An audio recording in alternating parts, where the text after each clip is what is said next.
This year is our 60th anniversary, and so we're looking back to our big 50th, celebrating our history and bringing back a lot of familiar faces. Enjoy. Thank you for making us your news source for 50 years. WZZM 13 News starts now. For 50 years, WZZM 13 has been serving this community. Tonight, we will look back at the news, weather, sports, and people who have made this station successful. From where it all began in 1962 to some very familiar faces, past and present, to where we are headed into the future. Television displays are going to get very, very small and very, very large. Welcome to a WZZM 13 primetime special celebrating 50 years in broadcasting. We are on the roof of our broadcast studios in Walker, where you can see the Weatherball landmark behind us. You can also see downtown Grand Rapids, where we got our very first start nearly 50 years ago on the first floor of the Amway Grand Plaza. Now, we've been here for 41 years, and one person who's been with WZZM 13 almost as long as I've been alive is our beloved sales executive, Bernie Gorder. This is Ruth Chris that we're at now, and this has all changed, obviously. Our studios used to be right here. We actually had two or three pillars right in the middle of the studios that the camera guys had to work around. And over here, along these walls here, is where engineering was, and where the tape decks were, and where we actually stored everything. There's about 5 guys that actually handled everything from film and the old 2-inch videotape back when I started in '68. Before that, they all used film. So this area here is all part of the old studio. This is where they used to shoot the old Bozo show, the old Bud Lindemann shows in the morning.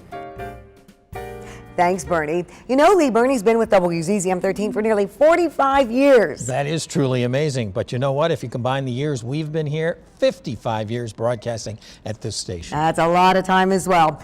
We are at the main stage of our operations right now, and this is the Information Center.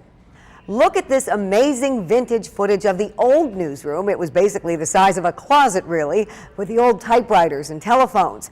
Ed Tarr was a reporter with the station, now living in Venice, California, but he kept these shots of his days here in Grand Rapids all these years, and he shared them with us.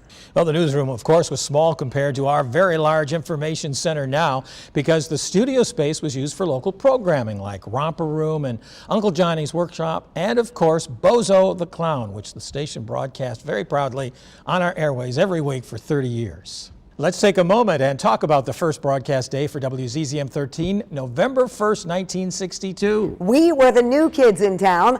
On November 1st, 1962 at 6:30 p.m., WZZM 13 became a reality 14 years after television came to West Michigan. WZZM 13 consisted of a staff of approximately 65 people, and 20 minutes after signing on the air, WZZM 13 went black. The first of 2 transmitter tubes failed during its debut, causing an interruption of nearly 10 minutes. Repair engineers scrambled to return programming, and TV 13 was again launched. One daily 15-minute newscast at 11 p.m., consisting of 5 minutes each of news, sports, and weather. In August of 1971, the locally owned West Michigan Telecasters moved the station to this new multi-million-dollar studio on 3 Mile Road in Walker. President Gerald R. Ford, then a congressman, presided over the dedication ceremony. There is one man who was instrumental in growing our news department from that teeny closet into the power source that it is today. Jack Hogan ran the daily operation for 26 years and helped foster many talented reporters and anchors, including nationally known names like Scott Cohn at MSNBC, Martha Teichner from Sunday Morning on CBS, Jay Shadler with ABC News, John Keating over at Fox Sports in Detroit, and me as well. He went to work as a reporter, and during the course of that time, he worked as the city manager reporter, and he worked at that for about, I'm going to say, 8 to 10 years. And then we promoted him. He was outstanding. Jack lives in Claremont, Florida now, and at the age of 79 stays active as a city commissioner. He's truly beloved by many journalists in this market and those who have moved on. Some people even wear these pins that say, "Jack Hogan gave me my start." He really was good at spotting and fostering talent. Don't forget to get their picture. Don't cry if you don't. Do you remember this guy? Let's take a look back at one of West Michigan's longest living television programs. And how about this professional panel? This is one of the original WZZM 13 news teams, reunited once again, gold jackets and all. And who else is turning 50 this year? Stay with us.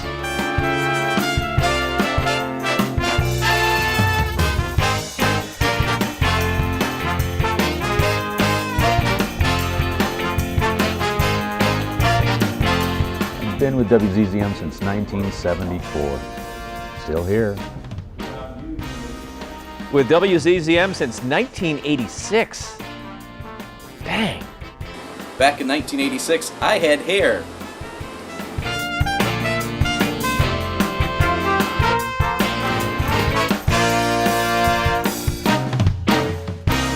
Welcome back to this WZZM 13 50th anniversary special. Take a look at this old teletype wire machine. This is how we used to get breaking news bulletins. And the showcase behind us has all kinds of WZZM memorabilia from over the years. Lee, can you believe we used to give away ashtrays? I can't believe how times have changed. Now, when we moved out to Walker here, we had then Congressman Gerald R. Ford on hand for the ribbon cutting ceremony that year. And we presented him with a triacodecaphile pin. Now, these vintage pins were a big hit, pledging our fondness for the number 13. And we also had a black cat as a mascot for a time. I wish we had him back, because you know, I love cats. So do I. Some say there was even a time when the black cat was eating a woodpecker, but we can neither confirm or deny that that promotional campaign really ever flew. The city of Walker also turns 50 this year, and we partnered with them on a couple of events this year, including their Memorial Day parade in Standale and these lamppost banners flying high above the street.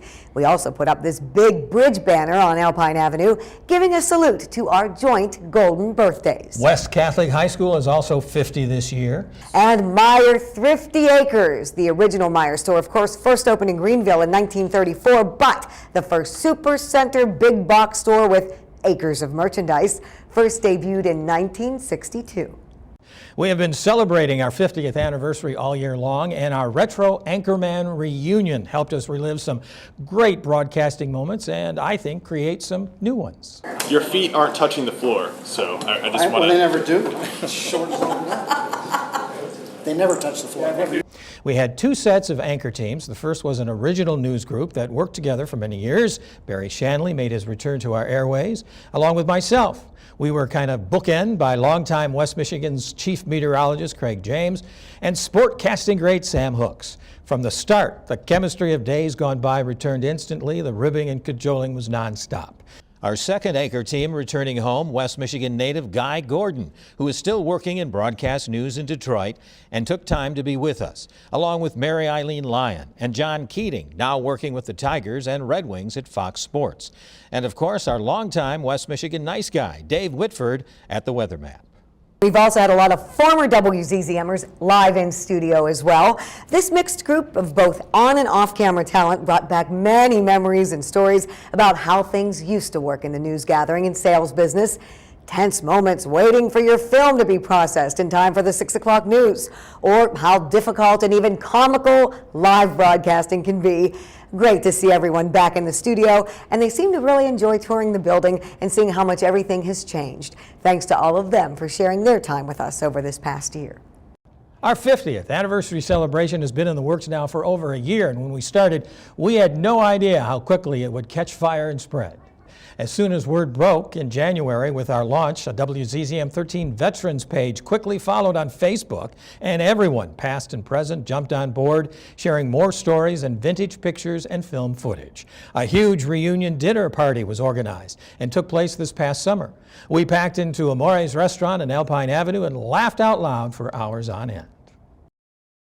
One of the best memories I have about TV 13 was when the Gerald R. Ford Public Museum was dedicated and we got to cover it. It was such a great time for the city of Grand Rapids and really started the rebirth of downtown. We were like a family. Some of my best friends still in life worked at the station together. Our kids know their kids, and we just have so much fun together. We're like one big family unit. A lot of talented, intelligent, compassionate people. It's a special place, it really is, and I know that it had an amazing history, and there's a lot of people who have not seen each other in a long time. To celebrate the 50 years of the station is quite a feat. Whether there's rain, snow, sleet, or hail, we are outside on the weather deck every day, bringing you the very latest forecast. Did you know it's been nearly 10 years since we resurrected this very well-known West Michigan landmark? And meet the man behind this mask, entertaining thousands of children and still going strong today.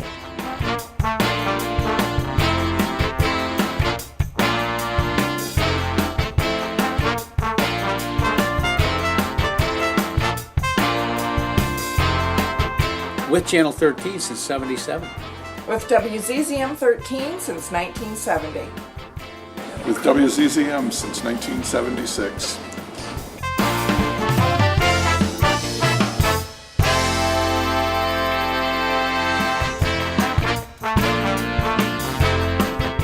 Welcome back to our 50th anniversary special. We are on our wonderful weather deck here, and you know, people are always asking us, are we really outside?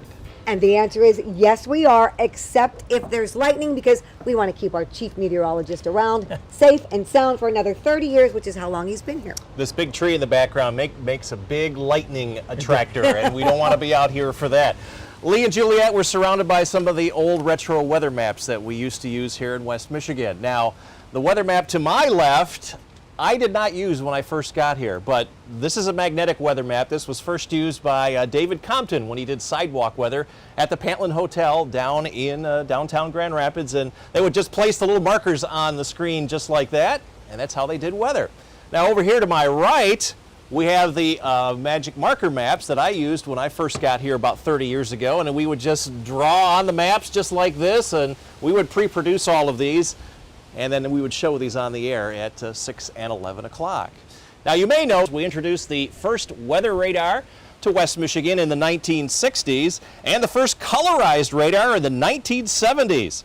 WZZM 13 was also installed the first Doppler radar in the country that was specifically designed for television in the early 1980s, and we were the first to bring our viewers the network to combine several radar sites in the 1990s. So you can see we have a lot of firsts here in West Michigan.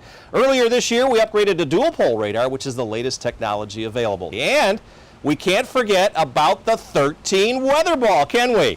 No, this icon returned to the Grand Rapids skyline in May of 2003, right here at our studios, after languishing in a junkyard for several years. Originally, it appeared on top of the Michigan National Bank building in 1967, but it was sold for scrap in 1987 when it fell into disrepair. Of course, now shining brightly here at our studios, it is a beacon for all to enjoy. All right, thank you, George. One of the most memorable programs ever to air in West Michigan was Bozo the Clown. We still get grown men and women giddy with delight when they talk about their 5-second appearance on the show. Back in the day, so many childhood memories that last a lifetime were made, and the man who created them all is with us right now. That's right, Dick Richards. Much more than wearing clown makeup and big shoes, though. Oh, yeah. Tell us about some of the things that you did from the start here at WZZM. Well, I started January 16th in 1967, before you two were old. And as what they call a staff announcer, a booth announcer. But I was also doing a program called the TV13 WZZM Farm Report, and at 7 in the morning. And it was so interesting because here's a guy from Brooklyn, New York. We don't have many farms in the East New York section of Brooklyn, New York, you know. But we did very well for about a year or two as I was hosting it. Had a lot of fun with that. And then after a while, there was a couple of other shows. We had a show called Daybreak, a little entertainment show for about 90 minutes in the morning. And then later on, we started the Eyewitness at Noon program. That was in November of 1971 with a fellow by the name of Jim Jensen, fine talent. He started here, and after a while it was Jack Hogan and myself and the meteorologist, etc. So a lot of things went on. Just interrupt. We're sitting, I think, approximately where that show was done, right? Right about right here. A lot of memories right here. in this area here. Yeah, like I said, and there's some more dirt. Yeah, we had cleaned up. Well, tell us more about Bozo too, because I mean, I got here in 1991. I was on your show before I even did my first newscast, and people still come up to me and talk about being on the Bozo show. It was a great time. It really was. It started actually in September of '66, and about 4 months later, I joined the station station, and then about 4 or 5 months later after that, it was Bill Merchant, rest his soul, was the gentleman who played it originally here at Channel 13. And I got the role of Mr. Ringmaster, or as I lovingly called him, Mr. Ringworm. That was about the March or May of '67. Did that for about a year and a half, and then the management decided to drop Bill as the host of being Bozo, and I took that over in, let's see, that was December of '68, so close to 44 consecutive years of doing it. And isn't that a record? Is that the longest running? Yeah, I don't think there's anyone alive other than Moses who has really done it that long. I don't think so.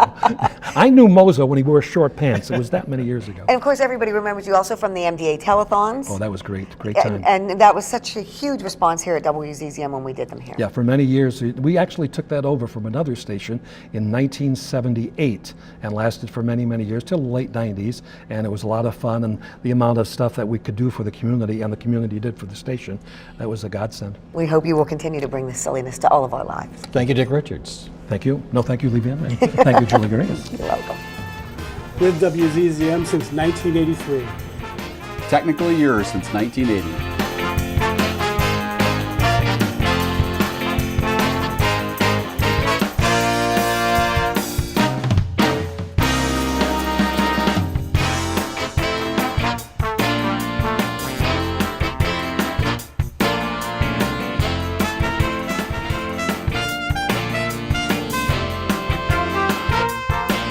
Welcome back to WZZM 13's Prime Time Special, celebrating 50 years of rich history.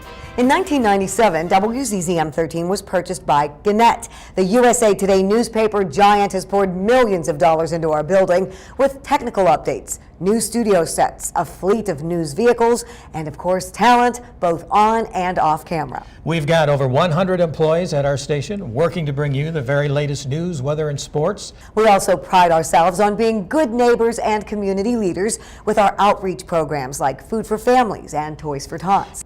We really do have a lot to be proud of over these last 50 years of broadcasting. Awards galore in every department, including very distinguished recognitions like 2 Edward R. Murrow Awards, a national, not regional, but national Emmy, and a national recognition for our photography work as well. After all, it's the pictures that tell the stories here at WZZM 13. But where are we headed into the future? Imagine a TV set that's 84 inches or 152 inches with picture quality 4 times sharper than this one. It's called Ultra HD, and the first sets go on sale this fall with a price tag of $20,000. The other area of development is mobile DTV. You can watch local breaking news or your favorite TV show in the palm of your hand. Now, these mobile TVs are about the size of this smartphone. The shows are in high quality, high definition, and the best thing is you don't need Wi-Fi or satellite internet service because you're picking up over-the-air television signals. That is all very exciting, as are the technological advances that are just around the corner. So stay with us for that. Thank you very much for joining us tonight, celebrating 50 years of broadcasting. And please stay with us for the next 50 years. Well, at least we hope you'll join us in 10 years for our 60th anniversary. Thanks again for being with us, and have a great night.